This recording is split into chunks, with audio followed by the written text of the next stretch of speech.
Alright, guys, welcome back to the Medium Cool Show. Today we're going to be talking about a comedy from 1999 or 2000, depending on where you saw this movie. It's called Held Up. I'm out of here. To hell. Them cowboys say your girlfriend had a cute butt. Watch out. I need a phone. Now, a guy in the wrong place. What you need, Opie? Are you Puff Daddy? Starring Jamie Foxx. Yeah, this movie was directed by Steve Rash. Bro. Yeah, it was. It cost $8 million. Yeah. Okay. And it made $4 million. Yeah. Which is really surprising because I don't know where all that money went, because this movie just takes place in the desert at one location, the whole movie. Yeah. Besides like some shots of inside of an airport studio or in a car on the road somewhere. Yeah. Or at a baseball game on an outside field. I mean, yeah.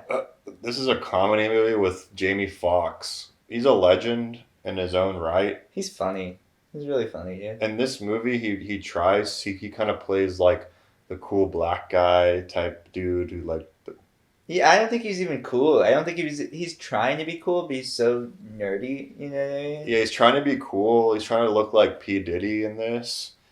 And that gets referenced a lot in this movie. Yeah, it really does. Just maybe not the best look. He gets mistaken for P. Diddy and Mike Tyson in this movie, and both times he gets mistaken, he pretends like he's that person in order to get an advantage. So in this film, we have Jamie Foxx and his girlfriend, played by the beautiful Nia Long, beautiful black girl.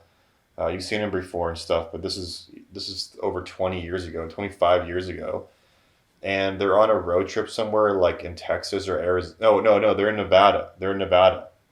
Yeah, they're in Nevada. The Grand Canyon. Yeah, and he buys this car for $15,000, but he told her that it cost $5,000, and then she finds out that he lied to her because they're going to go buy a house somewhere in Chicago to start their lives. Yeah. So then she ditches him to go to the airport to catch a flight in Vegas, and he's going to go meet her. Yeah.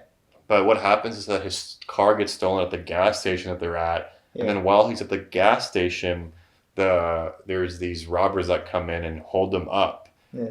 That's why the movie's called Held Up. And it's just and basically he needs to get out of the situation before his girlfriend leaves forever back to Chicago. Yeah. And that's the time limit MacGuffin of structure of the story, that he needs to be done with this hostage situation so he can go rightfully so. Well, I think at first he's trying to get his car back, right? At first he's trying to get his car back. But then the story evolves into kind of this dog day afternoon. Yeah. Where you start feeling sympathetic for all the characters that are held up in this little convenience store. This gas station convenience store in the middle of nowhere. In the middle of nowhere. And then the townspeople come in and they're like, Gary Busey's son is the cop, Busey. And he's like, oh, there's a robbery. And so all the cops in town come. They have this place under siege. Yeah, Jamie Foxx, in that sense, like, starts to learn, as we learn about the other characters, that he really does love his girlfriend more than he loves his car. Yeah, and that's the arc. Yeah. Yeah, and his girlfriend's just waiting for him at the airport the whole time. So her only role is just to give a sense of urgency to the script. Yeah. Other than that, she doesn't do anything. Yeah. She's just kind of one-dimensional girl character, a trophy to the story of him. Yeah. Trying to go back and make things right, even though it doesn't make, because she's gonna go to Chicago. He's just gonna take the next flight to Chicago and they'll meet up then. Like, what's the big deal? Like, it ends. It's almost like so obvious that she's saying, "Oh, he better come or else it's all over." Even though he wants to come meet her, but she's thinking that he doesn't want to come meet her. So it's just, I don't know. The movie was alright. It was pretty mid. It had its moments. I liked the story with, like, the bank robber. He's pretty funny, you know? And Sarah Paulson is in it. Sarah Paulson's in it. And then it turns out, like, the bank robber, they're like... He's a good guy? He's a good guy. He's from Mexico. And he has his father's body in the back of his truck. Mm-hmm. And he has to get enough money to go back to Mexico to have a funeral for his father. Is that right? Because his father died? but he can't do it in the United States. He's really like a good guy. Yeah. And his friends are like these two other robbers that like I don't know what happened. Dude, they disappear. They disappear. Yeah, I maybe I missed something. Like, I feel like I missed something too. Yeah. Yeah, this is a movie that I was just put on because I needed to, like I said with Victor Frankenstein, I just needed to turn my brain off. We had just seen Civil War. Yeah. And I was having a bad day, so I just needed to watch something that was really, really chilled, brain off movie, which this movie did. Yeah. And I think it was a really cool economical script because it takes place in this one location. It was a clever thing, and they only had one screenwriter and two story writers, so you can tell it was pretty succinct. You know, it wasn't the best writing ever. It wasn't the best plotting. You know, there was kind of it was a little ridiculous and far fetched at points. No one, the way that the characters act in this movie, no one would ever do that. It's very like it's kind of a cartoony comedy movie with Jamie Foxx doing his best Jamie Foxx impression. Yeah. I thought it was cool. It was almost had this sort of Reservoir Dogs-y one place type thing going on, you know? Yeah, I guess you could say that. I feel like they wrote this script for a lower budget, but then it probably blew up a little bit. The budget blew up a little bit after it got acquired, I guess. Yeah. So then they made it a high budget, low budget movie that flopped anyway. Yeah, it flopped anyway. This movie could have been made for honestly like $1.5 million in the 90s.